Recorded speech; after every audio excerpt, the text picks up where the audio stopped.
Hello, everybody. Hello. Welcome, welcome, welcome. This is day 3 of the bonus days of the EDU Igniters Challenge. And for those of you who don't know me, I'm Jamal Maxim. I'm an igniter of champion leaders. I ignite educators that are ready to leave the classroom, and I help them become champions of change, either as a leader in their building or as an entrepreneur. And so today's session is all about stepping into and embracing the life and the role of entrepreneurship.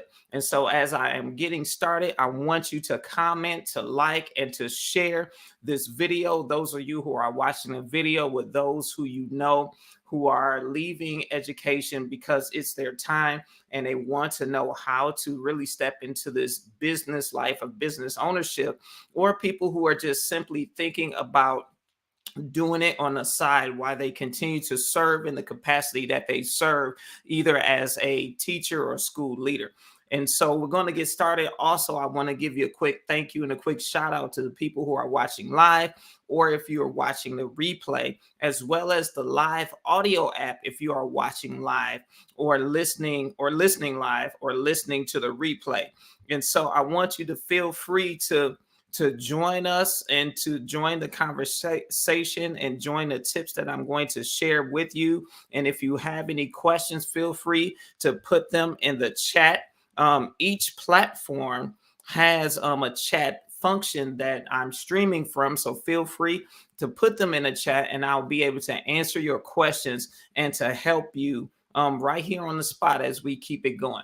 Now, we initially, I have a guest and I'm hoping that she can still join us. But until then, I'm going to keep it moving and we're going to go through the content. Now, here it is. One of the things that I talk about when it comes to entrepreneurship is, first you have to know what we mean when we say entrepreneur. Now, an entrepreneur is this.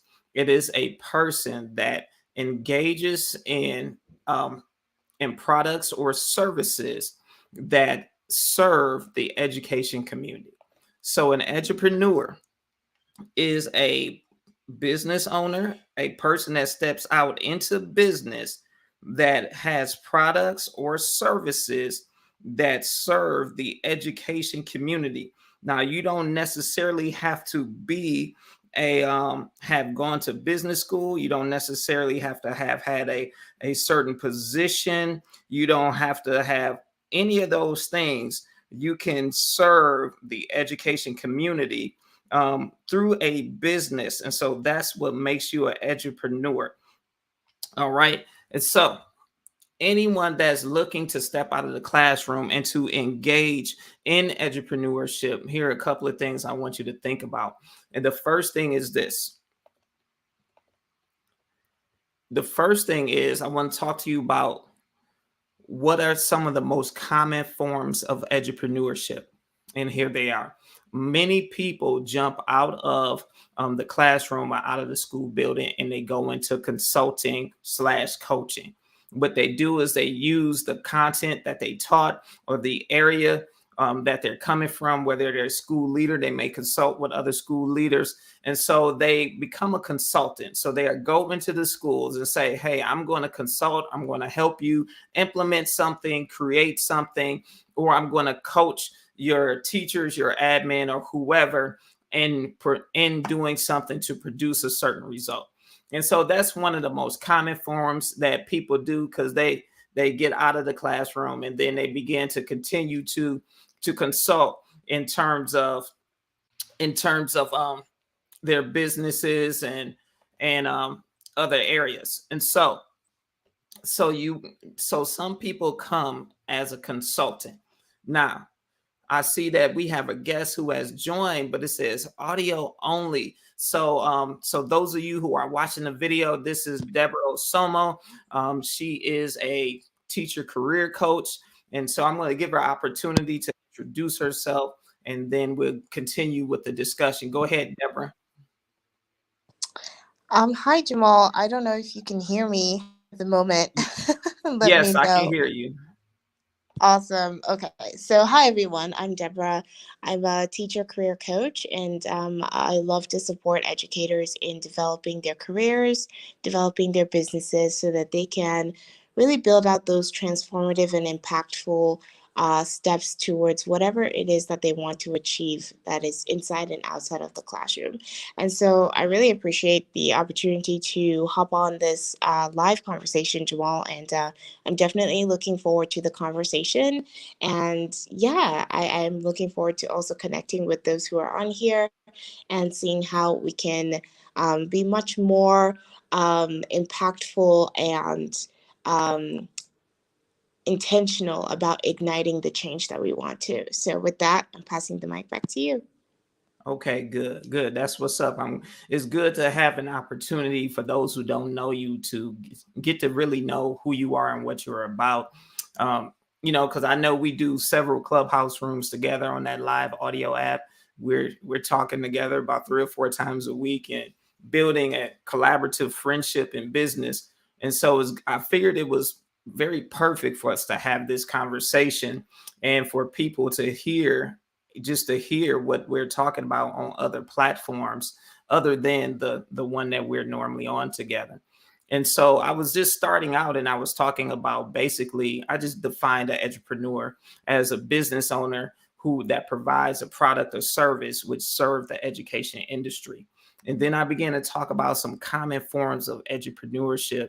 And I just started out with consulting slash coaching because that seems to be the thing that people slide into the most, is the coaching and the consulting. They take whatever they were doing in the classroom or whatever role they served in schools and become a coach or a consultant.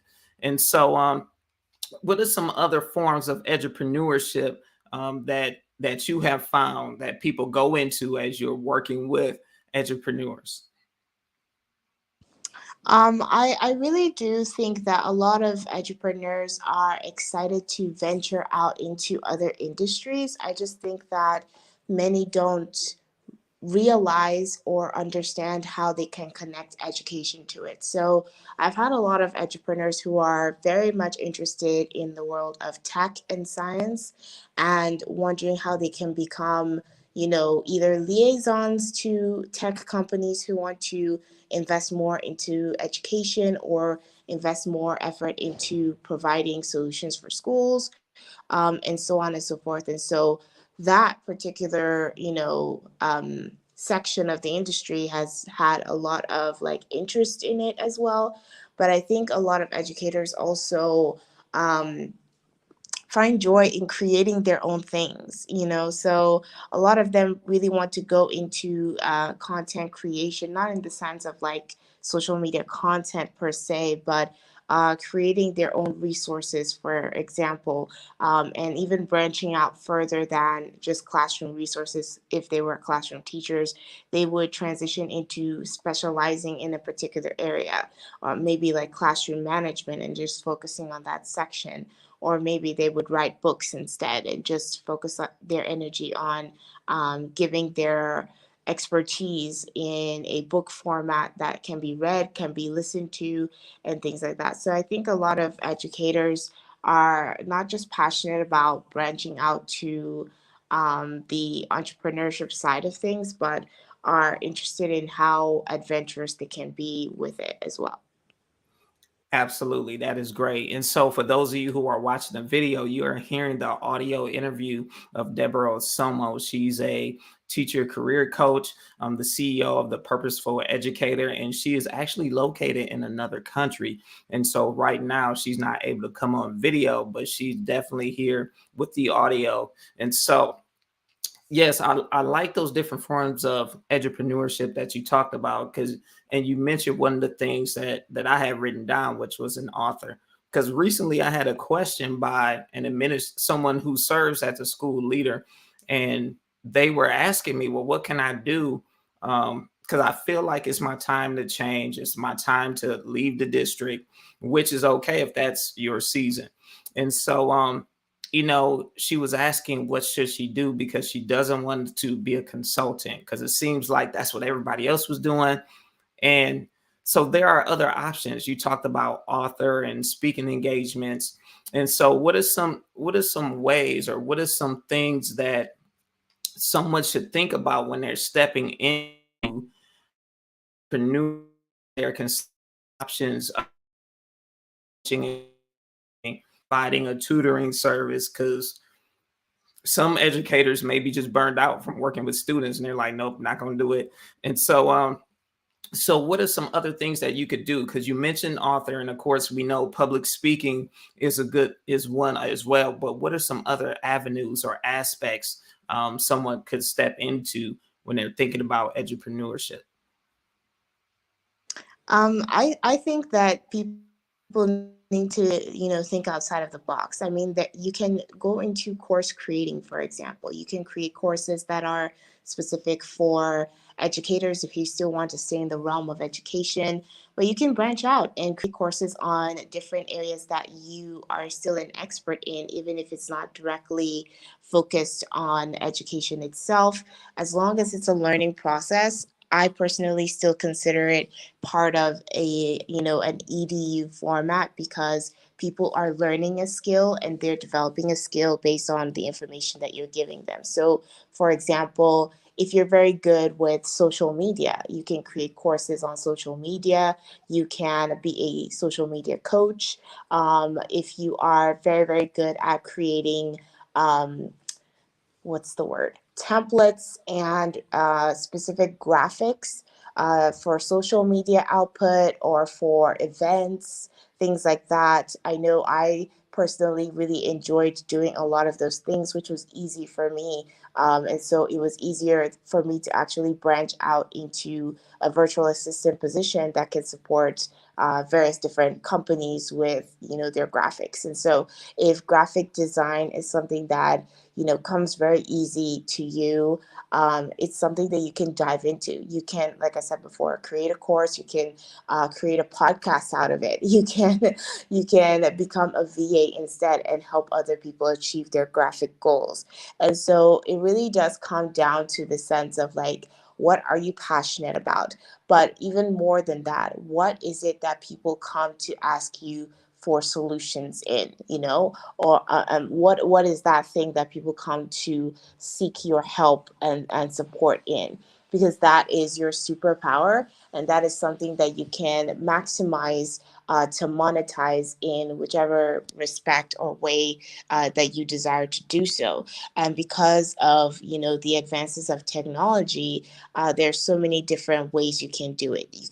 You can do it through audio, you can do it through video, you can do it through in-person formats, you can do it through physical or electronic downloadable resources and opportunities. And so it really does come down to how best is it to serve this particular solution to those who have the problem, and how is it going to benefit me the most. Yeah, that's good. And you said a lot in that. So I want to unpack a couple of things that you said. Um, the first thing we talked about, you mentioned about finding something that you're passionate about. And I totally agree. When you're looking into launching into a business, you definitely want to look at your area of passion and what you're passionate about. But more than just that, it has to be, you have to be passionate about solving that particular problem or issue that is pertinent, and I would almost say poking at you, that that you can bring a solution for.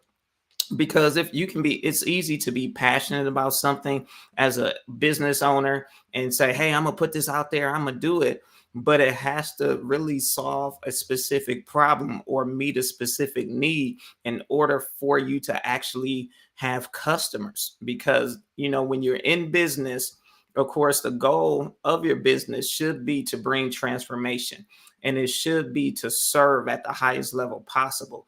And you can't bring transformation, you can't serve without making sales. And so, I mean, that's just the bottom line to it. You have to have income and you have to make a profit at doing what you're doing so you can continue to serve. And unless you're trying to go the nonprofit route, but then you still need income to be able to sustain what you're doing. And so you have to be passionate, but you need to connect that passion to a problem or a need. And so, and so with that, I also believe this, that you need to look at your knowledge, your skill set, your experience, and all of those things put together and see, okay, does this align with my passion? Because sometimes we have skill sets and knowledge about things we're not passionate about, but does it align with my passion? And can I use this to solve the problem? And then my other piece of advice would be to create a framework with a clear process of bringing the transformation and solving that issue, and trying not to do everything all at once. Like you were saying, Deborah, when you alluded to the courses, a lot of times I see people, they step out into this business arena and they want to solve the entirety of the issue all at once, or they want to solve multiple issues all at once, or they want to have multiple products and services that they're pushing all at once. So what would you say to the person who's trying to be everything to everybody, have multiple solutions all at one time that they're trying to just put out there in the marketplace? What would be your advice to that person, besides slow down? But what else would you say to that person? I think that was a very very funny output in that sense. But I would say if you're trying to talk to everybody, you're talking to nobody, and that's just Yes. the truth.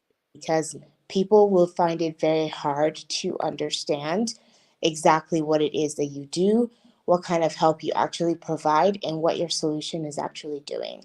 And I speak of this out of a personal experience as well, because like I always like to say, we educators are very versatile beings, and so we are capable of creating and doing so many different things at the same time, which can be fun and interesting to us. But we have to remember that we are serving people that are not us, and that's the conversation that you need to have with yourself. Even if you are serving educators, they're still not you, so they're not going to Mhm. really understand where you're coming from, because you are unique and you do things the way that you prefer to do them. But when you are transitioning into a business mindset, you have to put your client first. They always come first, and if they're coming first, that means you have to answer the question of, okay, what am I actually giving out that will support them? What am I actually giving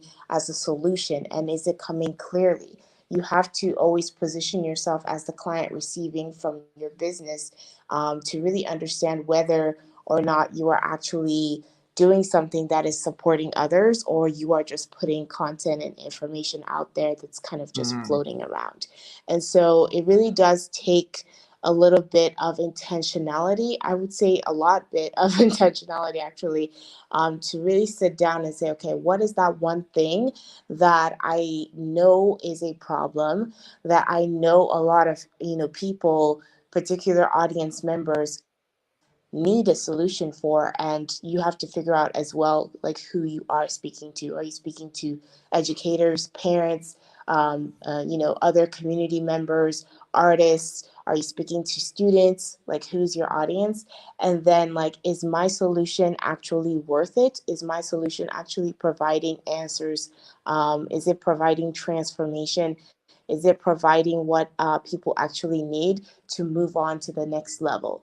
If it's answering all of those, 3 to 4 questions, then you are on the right track. But if there are gaps in trying to answer those questions, then it does mean that you have to go back to the drawing board and try to figure out what exactly it is that you're missing, or maybe the solution that you're trying to provide really isn't something that people are looking for. And I know that might hurt a little bit, but it's okay, because you are going through a process of elimination, and you're trying to figure out, okay, what else is it that I can do that can potentially help and support people in a way that also benefits me. Because another thing about business is that you, the business owner, need to be profiting out of all of this. So it's not a charity case, it's a business, and you need to also earn that profit out of it. Wow, you said a lot, and we need to rest on a couple of those points because you give a lot in your shares, and so so we need to rest on some of those points and let some people process them and really dig deep, because one of the things you talked about is determining the audience. And it's so funny that we would be talking about this and just organically having this conversation, because last night I was teaching a course to a group of entrepreneurs here where I live, and we were talking about focus and determining your audience. And a lot of people use the term client avatar or whatever the case may be, but just really digging deep into the wants, needs, issues, problems of of the people you're serving. And I think that's very important, because you said it, and it's very common in business and marketing. But I don't think a lot of educators get it. I don't think it registers like it should, because they're not used to the business terminology. And it is this: if you market to everybody, you market to no one. Even if your service will benefit or your product will benefit large groups of people, and you could think of multiple different demographics of people who this product or service will help and benefit, you can't speak to all of them. So you have to figure out, and you have to drill down to the audience that needs you the most and is the most willing to invest in the transformation that you have. And so that's very key, because the thing is too, because I know people are fearful of leaving people out, and some coaches will say, well, don't leave money on the table. And so we get that in our mind, well, we don't want to leave nobody out because we don't want to leave money on the table, but forget all of that. You have to think about, yes, some people it may seem like you're excluding people because you're talking specifically to one group of people.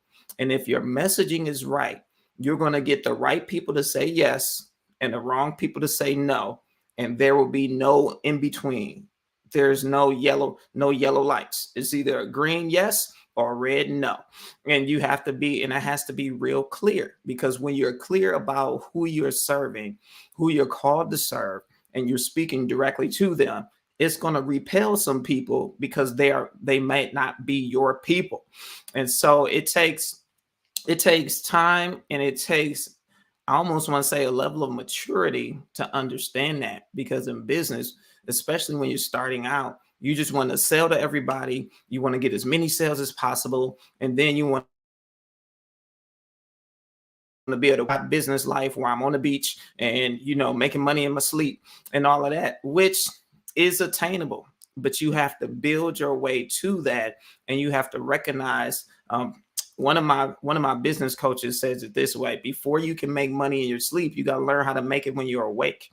And so you got to really know your audience and perfect your ability to provide transformation to them, in order, before you start talking about automating and doing all this other stuff.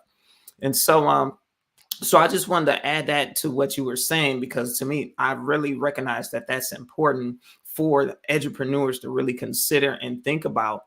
And the other thing you said was, which I think definitely think we need to rest on, because some entrepreneurs might be feeling some type of way emotionally and really have their feelings hurt because they may be struggling with the pressure of success, or feeling like, wondering why things are not working. You said that the solution they provide might not be what their target audience is looking for. Can you expand upon that a little bit? Absolutely. And I think that it really does come down to a few things that you already mentioned, which is one is really sticking out to me right now, which is, what is your focus on, as the entrepreneur in this situation? Are you overly focused on, making sales, on earning that revenue? Are you overly focused on the other spectrum, which is like you're super passionate, so you want to really bring this impact because you see, you as the who's providing the solution, you see the necessity for it and the reason for it and all of that. And those two extremes are dangerous because they blind you from really understanding what your client is telling you. And that's why, when we talk about market research, when we talk about really niching down and looking intentionally to the audience that you can serve, we also make sure that you learn how to um, communicate with your audience, which is super key and important when it comes to messaging in your business, messaging in your brand, messaging in the product and service that you're providing, messaging in even the normal everyday content that you're creating, right? Are you listening to your audience? Are you taking time to actually hear what they have to say?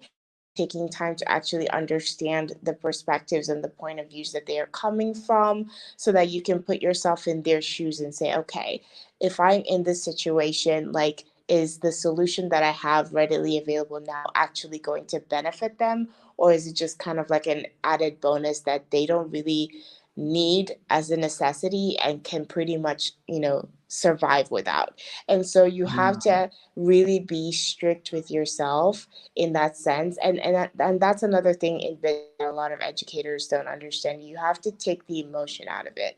You can't come into business with a lot of emotion because it will limit your thinking and it will limit, yeah. you to be practical. I'm not saying remove passion, because passion is key for you to ignite that desire to want to help people and to seek out answers and solutions, right? But you also have to have a balance of practicality as well. And if you are not, emotionally balanced enough or emotionally strong enough to say, this particular solution that I have is, it's not the right time to bring it, or it's not for this particular audience, if you don't have the strength to tell yourself that, then maybe entrepreneurship isn't for you. And that's okay. Entrepreneurship is not for everyone. You can still make money doing a lot of other things, for example, being a virtual assistant. So it really does come down to, are you ready to take ownership of a lot of things, not just the positive Mm. aspects, but also the negatives? And can you pick yourself up from that situation and move forward from it? Let's pause right there because you said something that was really good, that was really deep about being willing to take ownership of everything, not just the positive, but the negative or the seemingly negative.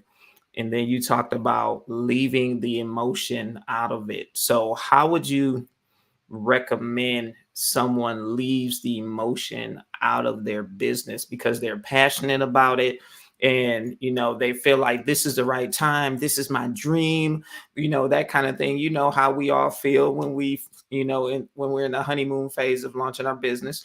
And so how do you what strategies? I know what strategies I would give, and but I want to give you an opportunity to share your strategies first for someone to remove the emotion out of it and really look at their business from a strategic and objective point of view. Oh, I'm looking forward to what you have to say for sure. But one thing that comes to mind, that I would say on a personal level really helped me, was to have the attitude of being adaptable. And that is something that Mhm. should come naturally to you as an educator. But if you find it hard to adapt, this is a great way to learn.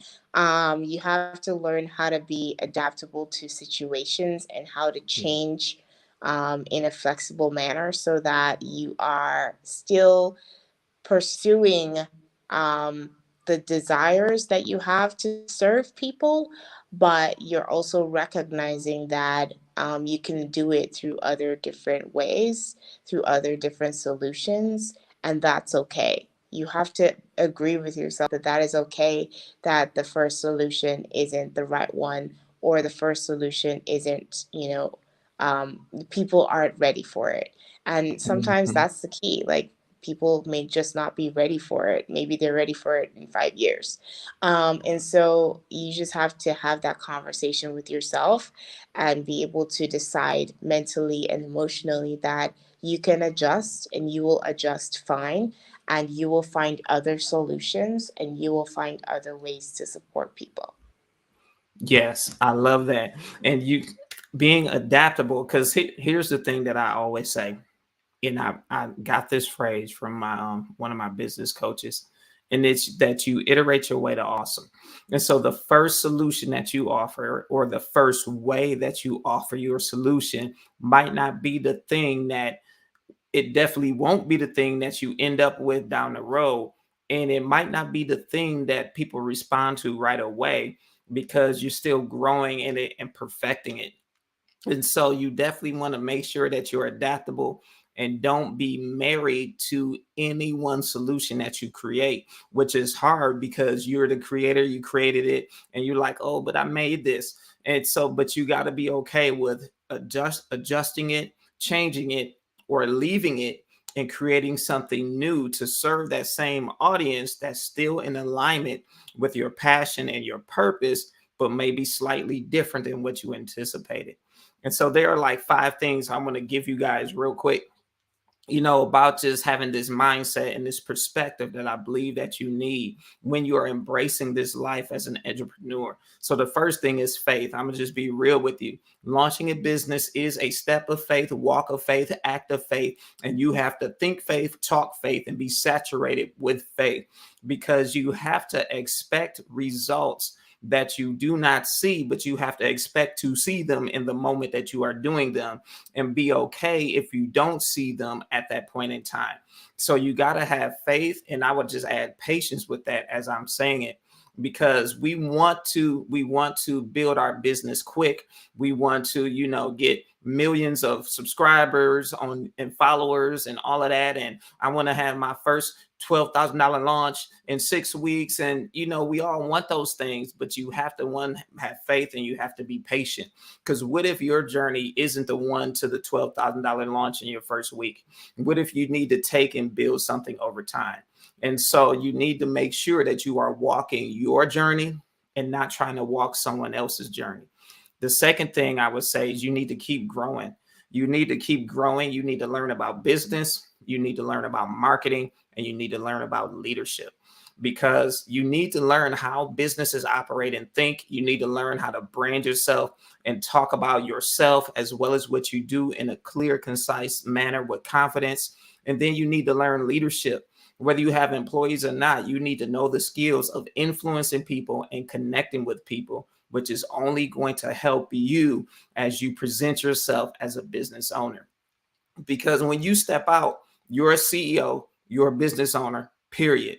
It's not no longer a hobby unless you're just trying to make it that. But if you're serious about building a business that's sustainable and lasting and will leave a legacy and make a mark, you need to think, I'm a CEO. Then the third thing is avoid the shiny object syndrome. And I know, Deborah, I know you're probably smiling at this statement about avoiding the shiny object syndrome, because you need to get the things that you need to serve your group or the people you're called to serve at a high level.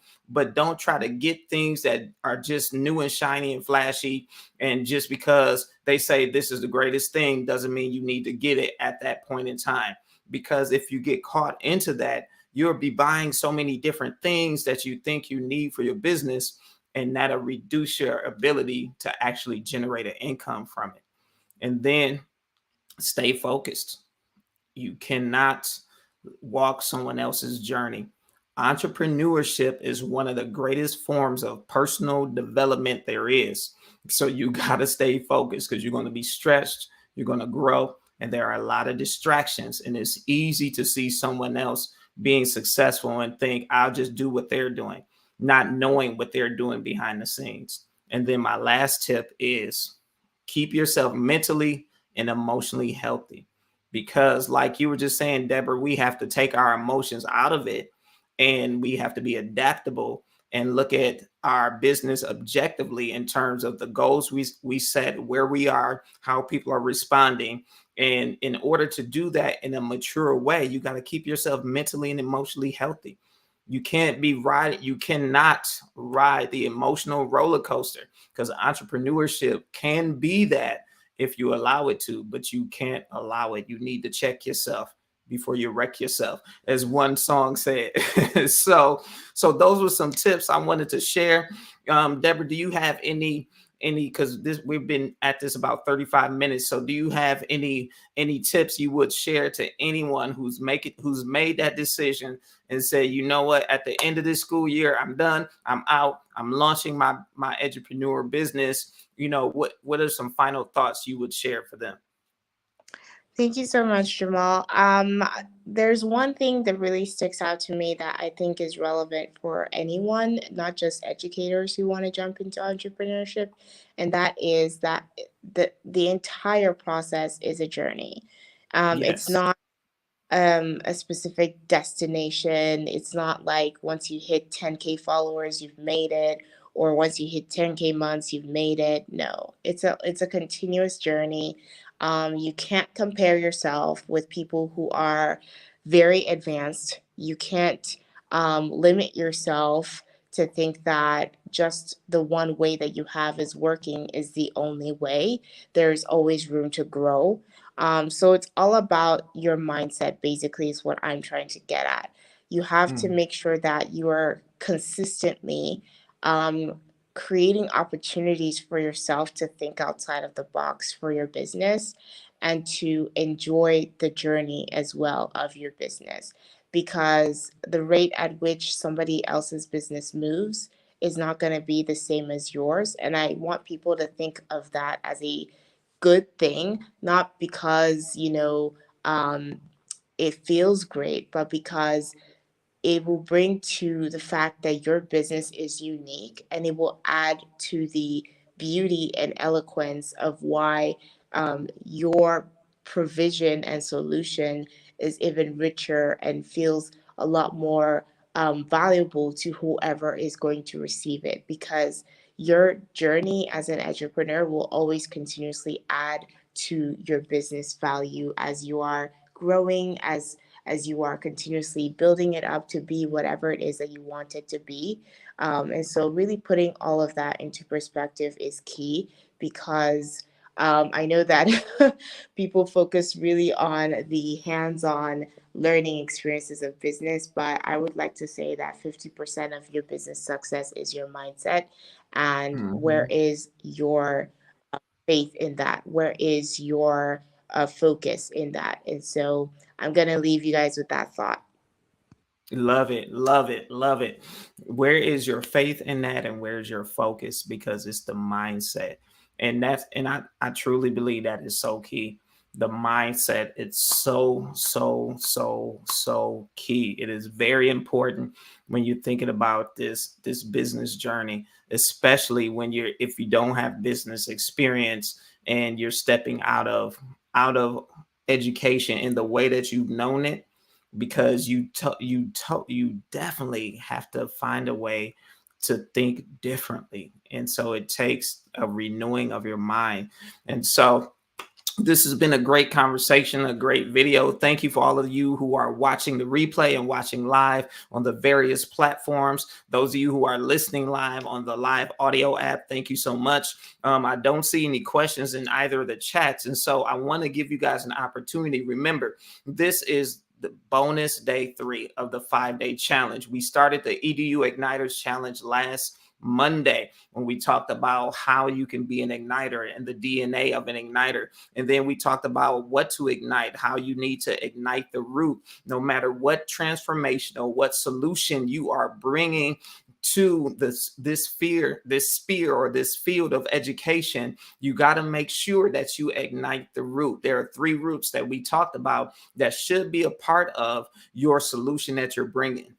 No matter what problem you're solving, if you're not bringing hope, joy, or passion, then the solution will not be as sustainable as you want it to be. And so you want to make sure you ignite those roots. Then we talk about overcoming challenges of igniting and keeping the fire, dealing with hopelessness and complacency and the other things, and frustration, and the other things that occur when you are bringing change through your business or through the role that you serve in the school system, but especially in your business, because now you're on the outside trying to get people to let you into their world, and it can be frustrating and you can lose hope. But then you have to have a plan on how to help people keep their hope and not be frustrated when they're walking through the process that you have them walking through. And then we talked about accelerants, meaning what are the things that you're going to have? What components are you going to have as you are working with the people to bring change? You have to be socially aware, situationally aware, meaning you're watching how it's going and able to analyze it. Then you are being self-aware, aware of how you're feeling as you are working with people to bring change as an entrepreneur, as well as a school leader. But this is specifically for you entrepreneurs. And then we talked about the ignition playbook, how to put all of those things together in a comprehensible strategy that will serve for you as a way of operating your business as you approach these school districts and as you approach educators, as well as parents and students that you're serving, in order to make sure you're touching points at action. Now, if you took action, if you sent me an email or DM'd me proving that you took action and tracked it in your ignition playbook on the action step checklist, then you have the opportunity to become a challenge champ. If you took action, you got 20 points for each item, meaning you got 20 points for watching the video live or on the replay, listening to the audio live or the replay, and you got those points. And the prize at the end of this challenge, which ends tonight, after the second bonus session, is you get a 40-minute session with me, complimentary, just for taking action. And in those 40 minutes, I will help you dig deeper into your ignition playbook to make sure that you're able to apply these strategies immediately, not waiting until next school year or the summer. Now, because we want to ignite change immediately, however that looks like for you. And so you want to make sure that you take advantage of that time. Remember, you have to email me proof of your checklist and proof that you did it. And you got to do it within 14 days from today in order to claim your time. And you have to use it within 30 days. So we're not 6 months from now and you're calling me saying, hey, I need to get my session in, because that's not going to work. And so I wanted to also remind you of the opportunity there is to go deeper into this content and to get personalized coaching, consulting, mentorship, and igniting from me. And I say all those things because it's a blend of all of them. It is the EDU Igniters Consulting Time. And this is not a course. It is not pre-recorded content, because I have courses.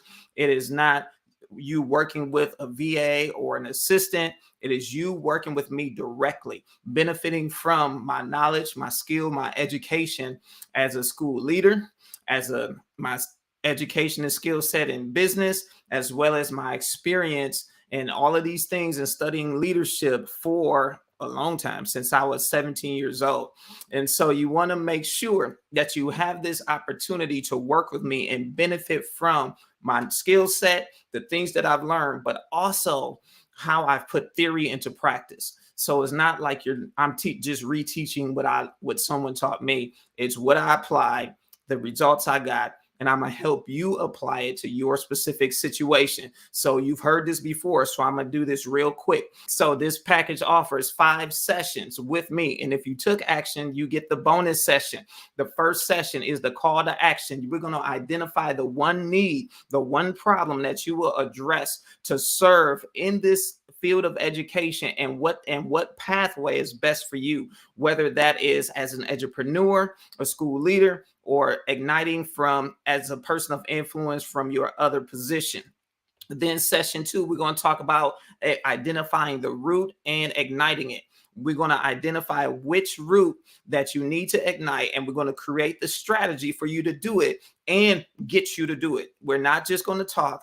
It's not going to just be a talking section. It's going to be a working session. We're going to work together, develop the strategy. You're going to implement it. And by time the next session happens, we're going to assess your results and adapt and adjust if needed. Then the third session, is called the FIRE strategy. It's where you learn to anticipate the challenges and you develop the proactive as well as reactive solutions to those challenges. And then you're going to have the mindset to learn how to respond to challenges you didn't anticipate. There will be challenges bringing transformation, because remember, I talked about change has a pace, and people will reject before they accept because they don't want to leave their comfort level. So I'm going to equip you with the strategy to get buy-in. And then when people don't buy in, what you should do and other challenges that you may confront as you are igniting change. And then session 4 is the accelerant. In this session, we're going to talk about how you grow and maximize your influence and determine, and I'm going to help you determine the pacing of what you're doing.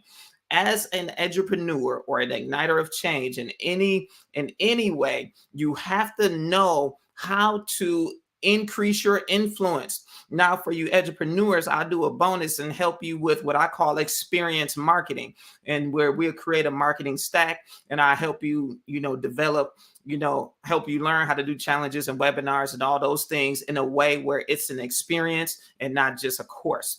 And so, but you have to learn how to influence and connect with people and how to get people to take action. And so this is very essential for you as you are bringing solution and transformation. And then the final session, session 5, is the playbook implementation.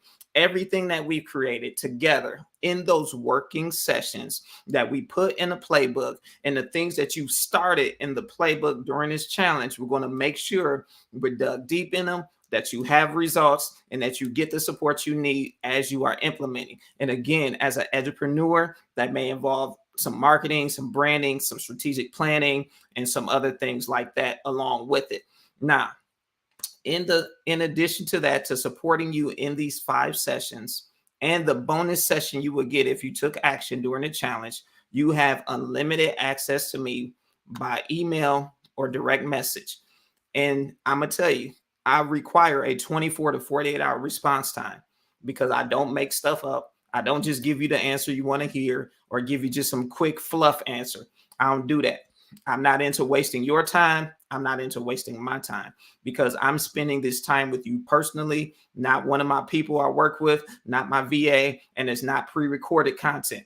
This is us working live working strategy sessions on Zoom or Microsoft Teams, and then feedback on what's happening and on the spot coaching for your particular situation as you are igniting change. And so I want you to take advantage of this opportunity to get this face-to-face time with me, benefit from my skills, my experience, my successes that I've had as I've been doing this in my various roles. Now, I'm going to tell you, the investment for this is only $495. That's it. And I'm telling you, I made it the investment this amount because I want as many people as I can to be helped. And I do not want an investment level to stop you or be a hindrance from what you are doing. So $495, I'm telling you, I have a course that is twice the investment or twice the tuition. And so this is very reasonable for you to get the help and support you need to ignite change as an entrepreneur or as a school leader or in whatever position you're serving. Because if you're saying, I'm ready for things to change because too many people are quitting, I'm ready to quit, but I don't really feel like I should quit, this is for you. Or if you're saying, this is crazy, I've had enough, I'm ready to quit, and I need to do something else, but I still want to impact education in some kind of way, then this is for you. And so, but if you're not ready to work, if you're not ready to make change, then simply is not for you. Because this is for the people who are ready to be igniters of change in education, whichever way it looks for them, and are actually going to take action. So you can go to jamalmaxim.org/ignite me and sign up for this time, and we will get started.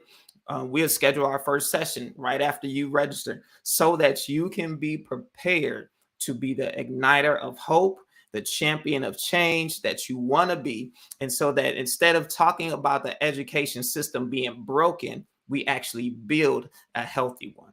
And so I wanted to remind you because, hey, that the ability to join in this consulting time with me is available now. It won't be available for a long time. And so, look, take advantage of it. Now, for all of you who are watching the replay, this is the last day of the challenge. We do have one additional bonus session happening. Actually, in like 10 minutes, there'll be a 10-minute break, and then we'll go live again. This bonus session is a roundtable with my wife, Valerie Maxim, and Saki Milton, who are going to talk about how do you know when your season is up in education, because a lot of people are trying to figure that out. I've had a discussion with Saki one-on-one on the live audio app. And then yesterday, my wife was on. And so today, both of them are on. And so, you know, I know yesterday there were some scheduling things that occurred at the last minute. And so today, so that's why we added this extra bonus session so you can benefit from hearing both of them simultaneously, and you can get questions answered and just really benefit from their journey. And so with that, I'm going to end it until 6 p.m. Eastern. Remember, I want you to lead like a champion, and I want you to be successful. Bye-bye.